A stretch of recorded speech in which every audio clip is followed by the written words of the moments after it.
साथियों, किसानों की स्थिति को सुधारने की इसी महाअभियान में देश में 3 कृषि कानून लाए गए थे।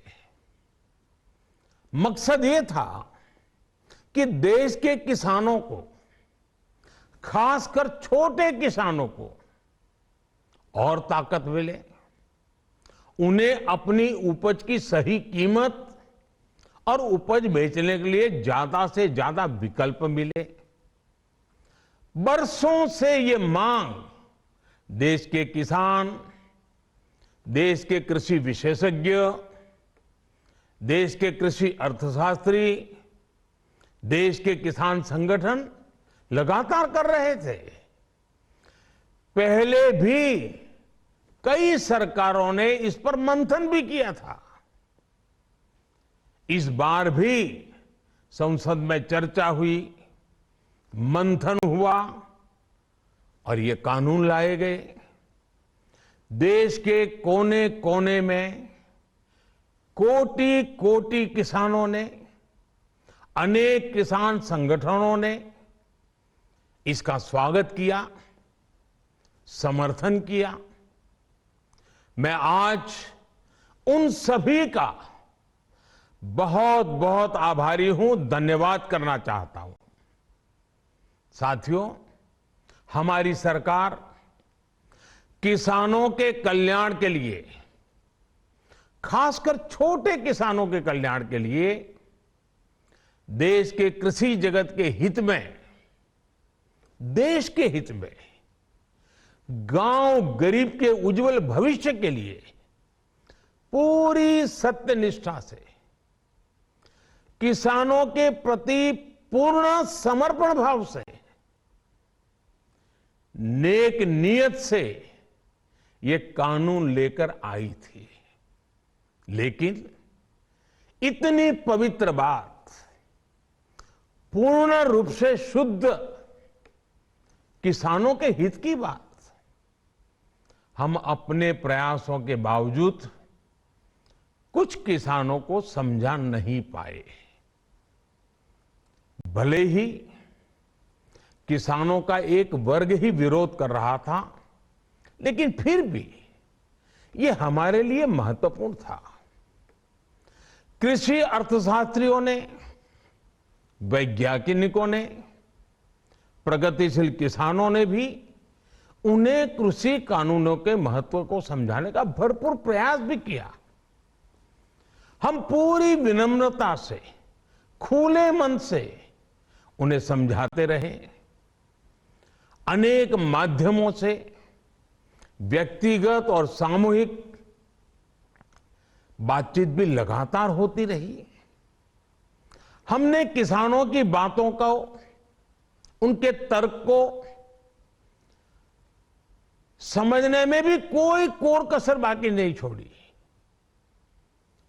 कानून के जिन प्रावधानों पर उन्हें ऐतराज था, सरकार उन्हें बदलने के लिए भी तैयार हो गई। 2 साल तक हमने इन कानूनों को सस्पेंड करने का भी प्रस्ताव दिया। इसी दौरान ये विषय माननीय सर्वोच्च न्यायालय के पास भी चला गया। ये सारी बातें देश के सामने है, इसलिए मैं इनके अधिक विस्तार में नहीं जाऊंगा। साथियों, मैं आज देशवासियों से क्षमा मांगते हुए सच्चे मन से और पवित्र हृदय से कहना चाहता हूं कि शायद हमारी तपस्या में ही कोई कमी रही होगी, जिसके कारण दिए के प्रकाश जैसा सत्य कुछ किसान भाइयों को हम समझा नहीं पाए। आज गुरु नानक देव जी का पवित्र प्रकाश पर्व है। ये समय किसी को भी दोष देने का नहीं है।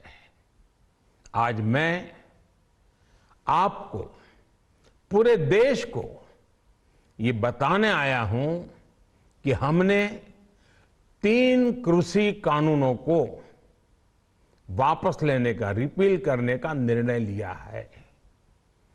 इस महीने के अंत में शुरू होने जा रहे संसद सत्र में, इसी महीने में, हम तीनों कृषि कानूनों को रिपील करने की संवैधानिक प्रक्रिया को पूरा कर देंगे। साथियों, मैं आज अपने सभी आंदोलनरत किसान साथियों से आग्रह कर रहा हूं, आज गुरु पर्व का पवित्र दिन है। अब आप अपने अपने घर लौटे, अपने खेत में लौटे, अपने परिवार के बीच लौटे। आइए एक नई शुरुआत करते हैं, नए सिरे से आगे बढ़ते हैं। साथियों, आज ही सरकार ने कृषि क्षेत्र से जुड़ा एक और अहम फैसला लिया है। जीरो बजट खेती यानी प्राकृतिक खेती को बढ़ावा देने के लिए, देश की बदलती आवश्यकताओं को ध्यान में रखकर क्रॉप पैटर्न को वैज्ञानिक तरीके से बदलने के लिए एमएसपी को और अधिक प्रभावी और पारदर्शी बनाने के लिए, ऐसे सभी विषयों पर भविष्य को ध्यान में रखते हुए निर्णय लेने के लिए एक कमेटी का गठन किया जाएगा। इस कमेटी में केंद्र सरकार, राज्य सरकारों के प्रतिनिधि होंगे, किसान होंगे, कृषि वैज्ञानिक होंगे, कृषि अर्थशास्त्री होंगे। साथियों, हमारी सरकार किसानों के हित में काम करती रही है और आगे भी करती रहेगी। मैं गुरु गोविंद सिंह जी की भावना में अपनी बात समाप्त करूंगा। देहि शिवावर मोहे इहे, शुभ कर्मन ते कबहू न टरो। हे देवी, मुझे ये वर दीजिए कि मैं शुभ कर्म करने से कभी पीछे ना हटूं। जो किया किसानों के लिए किया, जो कर रहा हूं देश के लिए कर रहा हूं। आप सभी के आशीर्वाद से मैंने मेहनत में पहले भी कोई कमी नहीं की थी। आज मैं आपको विश्वास दिलाता हूं कि अब और ज्यादा मेहनत करूंगा ताकि आपके सपने साकार हो सके, देश के सपने साकार हो सके। आपका बहुत बहुत धन्यवाद। नमस्कार। परवाह देश की, सोमवार से शुक्रवार रात 10 बजे TV9 भारतवर्ष पर।